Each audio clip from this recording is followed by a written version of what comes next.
आशा करते हैं आप लोग बहुत अच्छे होंगे। मेरा नाम है अमन, उत्कृष्ट स्टडी में आपका स्वागत है। शुरू करते हैं आज क्लास 9 की मैथ।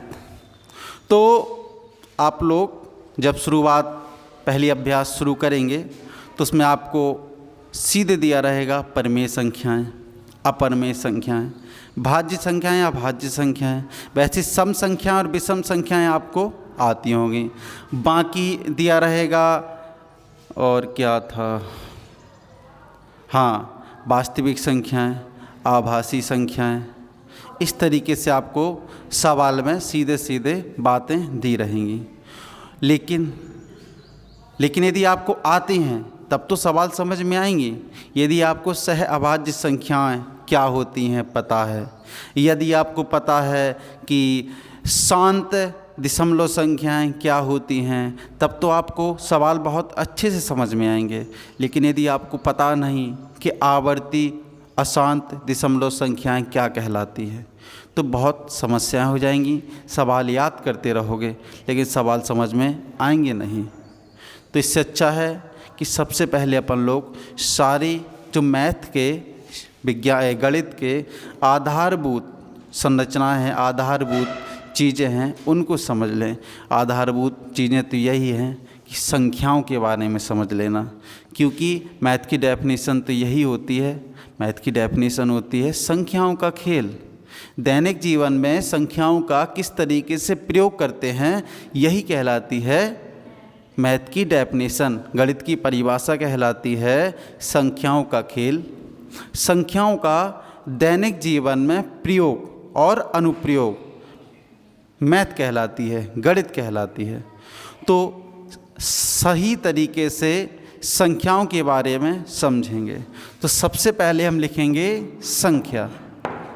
सबसे पहले हमने लिख दिया संख्याएं।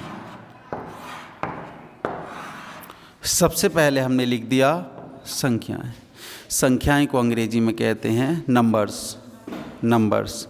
अब देखो, संख्याओं का वर्गीकरण करेंगे, क्लासिफिकेशन करेंगे। तो संख्याएं, पहला वर्गीकरण तो यही है कि संख्याओं को दो भागों में बांटा गया है। वास्तविक संख्याएं, वास्तविक संख्याएं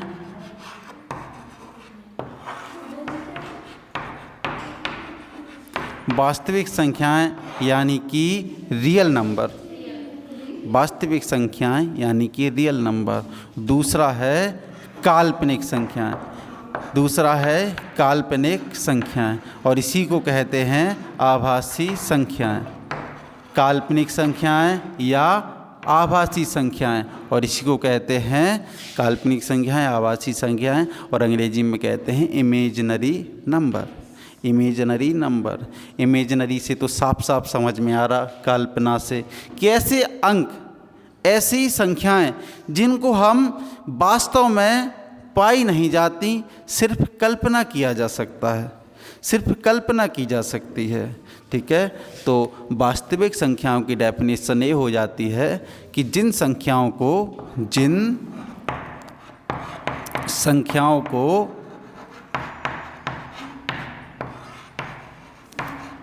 संख्या रेखा में, जिन संख्याओं को संख्या रेखा में प्रदर्शित किया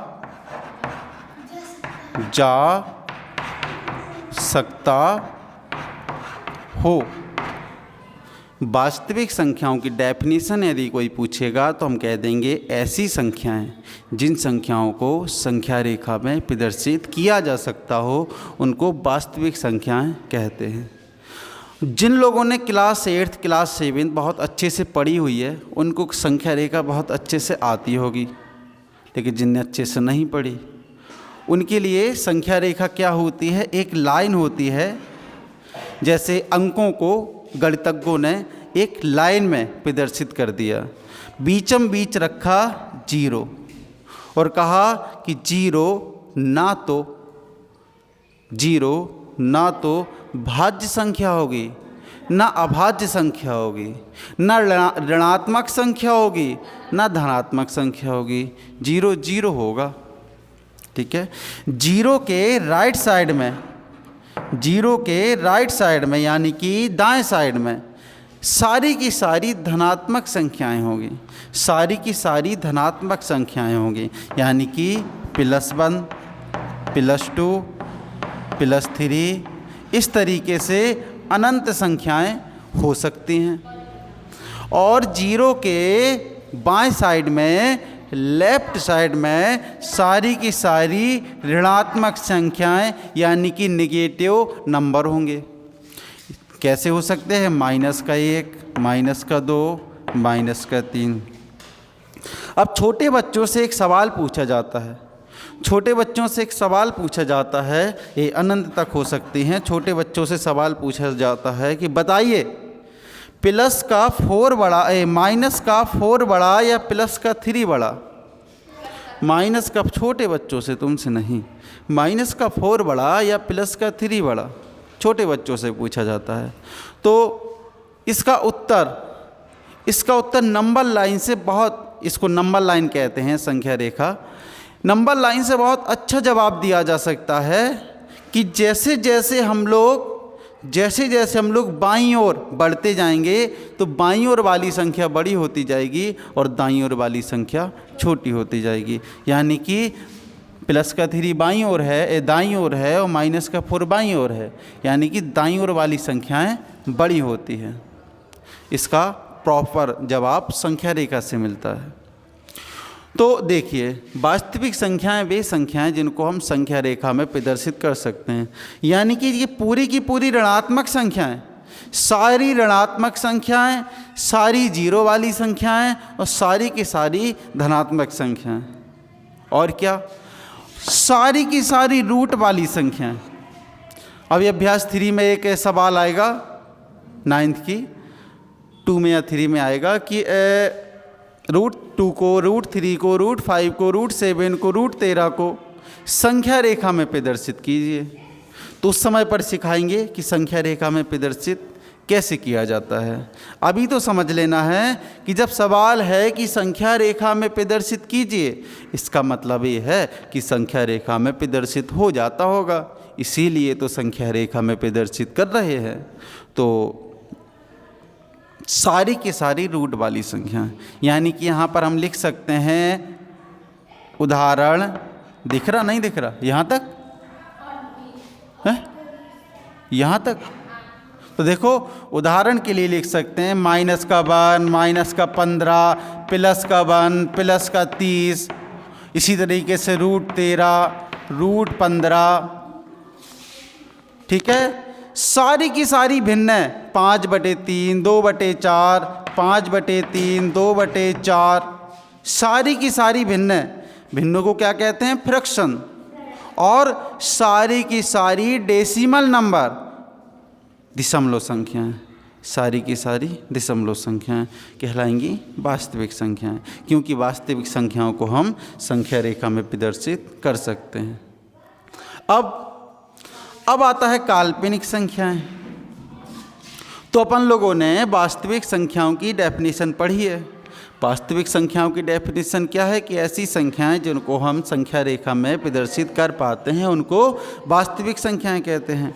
तो काल्पनिक संख्याएं क्या कहलाती हैं? ऐसी संख्याएं जिनको हम संख्या रेखा में प्रदर्शित नहीं कर पाते, संख्या रेखा में प्रदर्शित नहीं कर पाते, वो कहलाती हैं काल्पनिक संख्याएं। उदाहरण यदि कोई पूछे तो देखो, रूट के अंदर कोई भी संख्या लिखी हुई है, -13 लिखा हुआ है, तो इसको हम संख्या रेखा में प्रदर्शित नहीं कर पाएंगे। कैसे नहीं कर पाएंगे? तो जब आपको √13 करना सिखाएंगे आगे चल के 10 दिनों बाद, तो ये भी बताएंगे कि -√13 क्यों नहीं कर पाएंगे। अभी तो सिर्फ समझ लो कि -13 या माइनस की कोई भी संख्या संख्या रेखा में प्रदर्शित नहीं हो पाएगी। बनी हुई है और इस नंबर लाइन से बहुत काम करेंगे अपन लोग। तो अपन लोगों ने वास्तविक संख्याएं और काल्पनिक संख्याएं सीखी हैं। काल्पनिक संख्याएं वे जिनको हम नंबर लाइन में संख्या रेखा में प्रदर्शित नहीं कर पाते हैं, जैसे रूट की -13, रूट के अंदर माइनस की कोई संख्या। और एक आप पाई याद रख लेंगे। पाई एक काल्पनिक संख्या है, इसका मान आज तक निश्चित नहीं हो पाया है। ठीक है, एक सवाल और है आपकी किताब में। सवाल है कि पाई एक है, व्रत है, ठीक है, और व्रत की परिधि तो तुम्हें पता ही है, व्रत की परिधि होती है ए, व्रत की परिधि होती है ए, फॉर्मूला होता है 2 पाई आर, और व्यास होता है ए, यानी कि परिधि, दोनों बिंदु परिधि से काटें और केंद्र बिंदु से लाइन निकली हो, वो कहलाता है व्यास। परिधि बटे व्यास कहलाता है पाई। और आज तक, अभी तक पाई का मान कोई निकाल नहीं पाया है। कभी कोई निकालता है तो मान कुछ आता है, कभी कोई निकालता है तो मान कुछ आता है, अपरिभाषित है। ठीक है, लेकिन अब सवाल तो सॉल्व करने हैं, वरना पूरी मेंसुरेशन ख़त्म हो जाएगी। यदि पाई का मान एक निश्चित ना दिया जाए तो क्षेत्रमिति वाला चैप्टर ही गायब हो जाएगा, क्योंकि वहाँ तो पूरा पाई का खेल है। क्षेत्रमिति पढ़ा था ना 8th में, 9th में भी है, 10th में भी है। तो इसीलिए हम लोग पाई का मान लेते हैं 3.14, लेकिन पाई का मान 3.14 होता नहीं है। तो फिर क्या होता है पाई का मान? पाई का मान होता है 3.14, उसके बाद 5, 4, 3, 2, मतलब कुछ ना कुछ आता रहेगा। आप सॉल्व करते रहें, कुछ ना कुछ आता रहेगा, समाप्त नहीं होगा। ठीक है, क्या नहीं, 3.14 और कुछ आता रहेगा, कभी भी हमारा पाई का मान समाप्त नहीं हो सकता। ठीक है, इसीलिए अब इतनी बड़ी पाई का मान तो लिख सकते नहीं है अपन लोग क्षेत्रमिति में, तो एक छोटा सा मान माना है पाई का मान 3.14, तो हमारी सवाल भी आसानी से सॉल्व हो जाते हैं और सही भी है। अब एक छोटी सी बात और सीख लेंगे, आप लोगों को आती है तो रिवीजन होता जाएगा, उसके बाद थोड़ी कठिन चीज़ सीखेंगे। परमेय संख्या नहीं, अभी सीख लेंगे सम संख्या और विषम संख्या। सबको आती, इसलिए थोड़ा सा रिवीजन हो जाएगा। ठीक है, ऐसी संख्याएं जो 2 से विभाजित हो जाती, सम संख्याएं। ऐसी संख्याएं जो 2 से विभाजित हो जाती हैं, सम संख्याएं। और ऐसी संख्याएं जो 2 से विभाजित नहीं होती हैं, विषम संख्याएं। छोटी सी बात थी, हो गया। अब नेक्स्ट अपन लोग पढ़ेंगे परिमेय संख्या। नेक्स्ट पढ़ेंगे परिमेय संख्या और सम विषम मिटा लेंगे।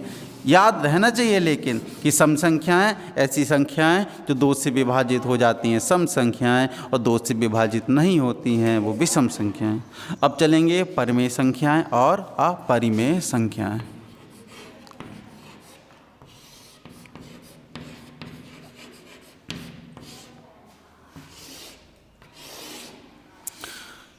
परिमेय संख्याएं बहुत लंबे समय से पढ़ रहे हो, मेरे ख्याल से क्लास 7 से पढ़ रहे हो परिमेय संख्या, लेकिन P/Q याद हो जाता, मतलब फीलिंग नहीं आती P/Q से। चलो फीलिंग दिलवाते हैं P/Q से। ठीक है, तो मान लेते हैं आप लोगों ने अभी पढ़ा है, चलो इस नंबर लाइन को मिटाते हैं और इससे पहले दशमलव संख्याएं सिखाते हैं। जब तुम्हें दशमलव संख्याएं समझ में आएंगी ना, तो परिमेय संख्या में फीलिंग आएगी, मज़ा आएगा। पहले दशमलव संख्याएं समझाते हैं। दशमलव संख्याएं, ठीक है, दशमलव संख्याएं बताते हैं। तो मेरे ख्याल से क्लास 8 तक ये दशमलव संख्याएं नहीं पढ़ी होंगी, आवर्ती शांत दशमलव संख्याएं पढ़ी हैं। चलो और अच्छे से पढ़ते हैं। दशमलव संख्याओं को क्लासिफाई करते हैं। दशमलव संख्याएं 2 प्रकार की दशमलव संख्याओं को अंग्रेजी में कहते हैं डेसिमल नंबर। क्या कहते हैं? Decimal number. डेसिमल नंबर को 2 भागों में बांटा गया है। पहला है हमारा शांत दशमलव शांत दशमलव संख्या, और दूसरा है हमारा अशांत, दूसरा है अशांत दशमलव संख्या। शांत दशमलव संख्या, अशांत दशमलव संख्या। तो देखो, जैसे कि नाम से समझ में आ रहा है शांत, शांत का मतलब हुआ, शांत का मतलब ये हुआ कि दशमलव लगने के बाद 1-2 अंकों के बाद 3 अंकों के बाद हमारा पूरा आंसर आ जाएगा और उसके बाद कोई अंक नहीं आएगा।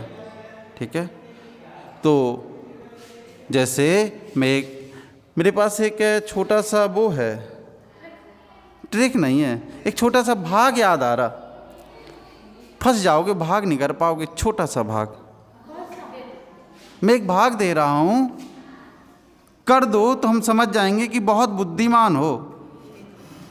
आज मैंने सुबह देखा 17 का भाग दे देना है 525 में।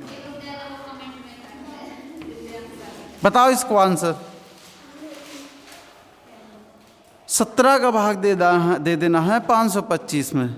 फंस जाएंगे, सब लोग फंस जाएंगे, और कॉन्सेप्ट के साथ।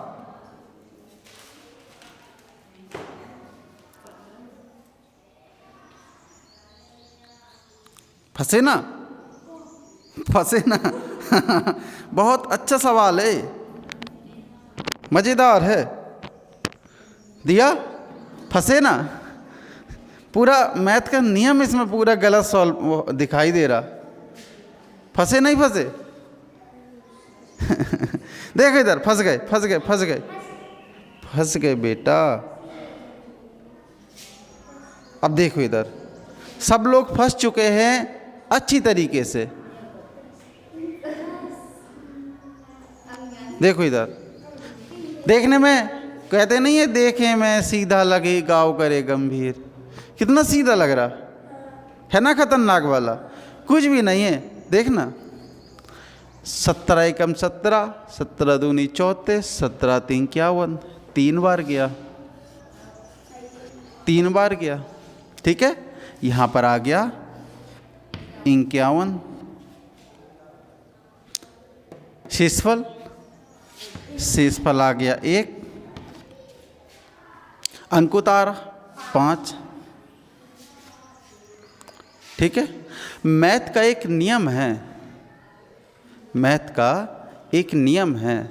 मैथ का नियम ये है कि यदि, मैथ का एक नियम है कि यदि हमारा भागफल से छोटा शेषफल आए, यदि हमारा भागफल से छोटा शेषफल आए तो सवाल हमको वहीं छोड़ देना है। लेकिन इसमें समस्या क्या हो रही है कि जो अंक उतारते हैं ना, जो अंक अपन लोगों ने उतारते हैं, जो अंक उतारते हैं उसको खाली नहीं छोड़ सकते। अंक उतार के उसको शेषफल में काउंट नहीं कर सकते। तो इस सवाल में करें क्या? इस सवाल में कुछ नहीं करना है, सीधा सीधा 17 का भाग दिया 15 में, नहीं जा रहा है, भाग न जाए कि 0। सवाल सॉल्व, सवाल सॉल्व। अब तुमको क्लियर कराने के लिए कि सवाल सॉल्व हुआ या नहीं हुआ, तो एक क्लास 10th में तुम लोग पढ़ोगे न्यूक्लिड विभाजन प्रमेय का, उसको जाने दो, फालतू में कंफ्यूज होगे। एक छोटी सी में यदि तुम लोगों को चेक करना हो कि हमारा भाग सही है या नहीं है सही, तो इसका एक तरीका है, एक फॉर्मूला है। फॉर्मूला होता है भाज्य बराबर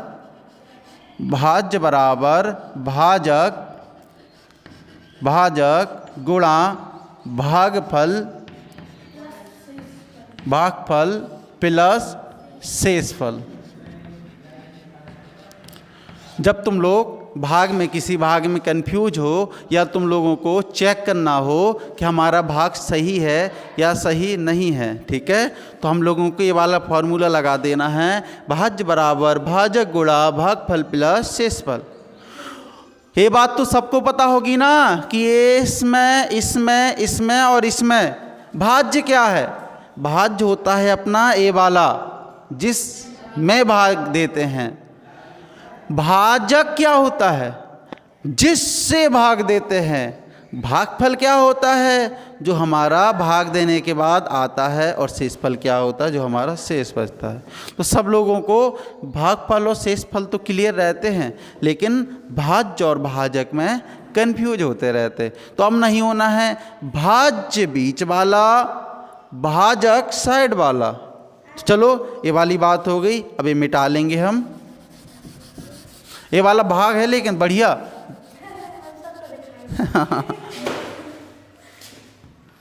17 का भाग 525 में अच्छे अच्छे फैल हो जाएंगे, मतलब फैल जाएंगे, फैल नहीं हो जाएंगे। चलो फिर इधर दशमलव संख्याएं, शांत दशमलव संख्याएं। शांत दशमलव संख्याएं जैसे 3.14, 2.25, 1.5। देखो 14 है, उसके बाद तो तुम्हें कोई अंक नहीं दिखाई दे रहा है। 25 है, उसके बाद कोई अंक नहीं दिखाई दे रहा है। 5 है, 5 के बाद कोई अंक नहीं दिखाई दे रहा है। इसका मतलब क्या हुआ कि हमारी ऐसी दशमलव संख्याएं जो दशमलव के 1 या 2 या 3 अंकों के बाद समाप्त हो जाएं। दशमलव, जैसे दशमलव संख्याओं को डेसिमल नंबर कहते हैं और शांत दशमलव संख्याओं को टर्मिनेटिंग डेसिमल नंबर। टर्मिनेट मतलब जो समाप्त हो जाए, टर्मिनेट मीन्स समाप्त हो जाए। जैसे कोई जॉब से टर्मिनेट हो जाता, यानी कि उसकी जॉब समाप्त हो जाती। अशांत दशमलव संख्याएं नॉन टर्मिनेटिंग डेसिमल नंबर, यानी कि ऐसी दशमलव संख्याएं जो समाप्त नहीं होती हैं, यानी कि कुछ ना कुछ दशमलव के बाद आता रहता है। अशांत दशमलव संख्याएं 2 प्रकार की हो सकती हैं। अशांत दशमलव संख्याएं 2 प्रकार की हो सकती हैं। नीचे दिखाई दे रहा, अशांत दशमलव संख्याएं 2 प्रकार की हो सकती है। नंबर 1 होती है आवर्ती, एक होती है आवर्ती। आवर्ती का मतलब कि ऐसी दशमलव संख्याएं जो समाप्त तो नहीं होंगी, लेकिन कोई 1, 2, 3, 4, 5, 9 अंक तक भी हो सकते हैं, रिपीट करेंगे, यानी कि सेम अंक रिपीट करेंगे।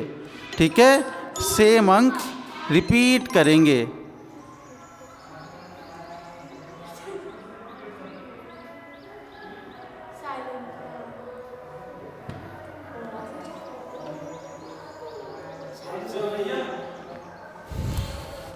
अशांत दशमलव संख्याएं आवर्ती और अनावर्ती।